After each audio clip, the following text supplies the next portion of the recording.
नमस्कार, मैं डॉक्टर हेमंत आज आपको एक आध्यात्मिक कथा सुनाता हूँ। तो वो भी बहुत जरूरी है लाइफ में। पैसा तो बहुत कमाए पर अध्यात्म आपको पता होना चाहिए। एक बार क्या होता है, एक बूढ़ा व्यक्ति होता है तो पैसे वाला बहुत होता है, उसके बच्चे उस पर ध्यान नहीं देते हैं। तो क्या होता है, उसको तीर्थ करने होते हैं। तो एक नौजवान को बोलता है कि मुझे तीर्थ करा दो, मैं तुम्हें बहुत सारा धन और पैसा दूंगा। तो नौजवान तैयार हो जाता है, हर जगह घुमा के लाता है, हर जगह घूमते हैं और पूरा तीर्थ यात्रा करवाता है। तो वो बहुत खुश होता है, जो मालिक होता है वो खुश हो जाता है, जो बूढ़ा व्यक्ति है, और उस नौजवान से कहता है कि मैं मेरी बेटी की शादी तुझसे करूंगा। अब बोले ये लड्डू गोपाल हैं, भगवान कृष्ण,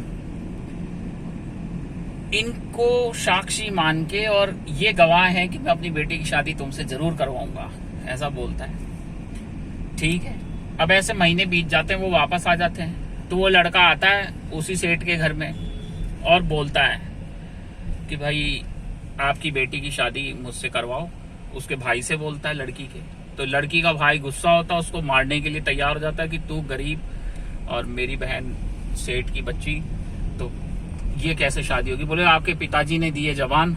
तो उसको पीटने लगता है लड़के को। तो तभी पिताजी आते हैं, वो ऐसा विकराल रूप देखते हैं कि लड़का तो पिट रहा ही है। तो वो लड़का बोलता है आपके पिताजी से पूछ लो, इन्होंने कहा था कि आपकी बेटी की शादी, इनकी बेटी की शादी मुझसे कराएंगे। तो वो उसका बेटा पूछता है क्या पिताजी आपने ऐसा कहा था।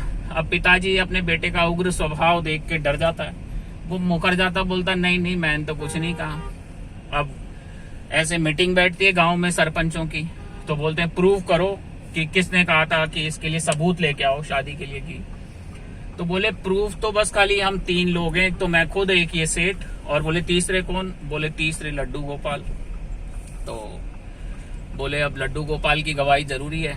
तो सेठ तो क्या है, लड्डू गोपाल को भगवान कृष्ण को मूर्ति समझता था। अब वो जो जवान लड़का था वो भगवान कृष्ण को समझता था, भगवान और एक इंसान की तरह ट्रीट करता था। तो रात को भगवान को पूजा पाठ करके सुलाया गया, दरवाजे बंद कर दिए गए भगवान के मंदिर के। अब वो लड़का लड्डू गोपाल जी के मंदिर में चला गया और गेट खटखटाते हुए बोला, अरे गेट खोलो, अरे भाई गेट खोलो, आपको मेरी गवाही देनी है। वो सेठ मुकर गया है, आपके सामने ही बात हुई थी।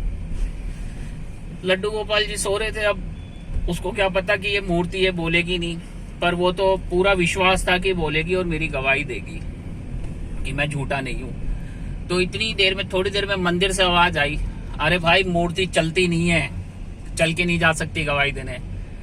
तो वो लड़का बोलता है जब मूर्ति बोल सकती है तो मूर्ति चल के भी जा सकती है। तो बोले ठीक है चलते हैं। तो लड्डू गोपाल जी उसे बोलते हैं कि मैं तुम्हारे पीछे पीछे चलूंगा, पर तुम अगर पीछे मुड़ के देख लोगे तो मैं वहीं खड़ा हो जाऊंगा। तो वो मान गया, ठीक है। तो अब वो पैदल पैदल पैदल पैदल लड्डू गोपाल जी के साथ साथ गांव की तरफ चला। गांव के पास पहुंच के उसके दिमाग में विचार आया कि मुझे बुद्धू तो नहीं बना दिया। तो वो पलट के देखा तो लड्डू गोपाल जी वहीं खड़े हो गए, वहीं रुक गए मूर्ति के रूप में। तो जब सरपंच को ये बात पता चली कि वो साक्षात लड्डू गोपाल जी इसके साथ साथ आ गए हैं चलते हुए, तो फिर उस सेठ की बेटी की शादी उसी से लड़के से कराई गई और वो जो धनी सेठ था वो भी उनके चरणों में गिरा।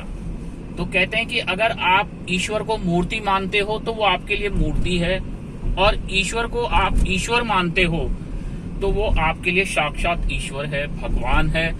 तो आपका जैसी श्रद्धा होगी वैसा ही वो आपको फल देंगे। ठीक है, तो उसने उनको साक्षात भगवान समझा, पत्थर की मूर्ति नहीं समझा। और सेठ ने सोचा ये तो पत्थर की मूर्ति है, बोलेगी थोड़ी। तो अगर आपकी भक्ति में शक्ति है, आप में दृढ़ विश्वास है, तो दुनिया में आप सब कुछ पा सकते हैं। इस स्टोरी का मोरल ये है, और ये रियल स्टोरी है, असली कथा है, ये नकली नहीं है। ये मत सोचना कोई कहानी है मनगढ़ंत, रियल स्टोरी है। वीडियो अच्छा लगता है लाइक करो, चैनल पे नए हो सब्सक्राइब कर लो। थैंक यू, धन्यवाद, गुड बाय, नमस्कार।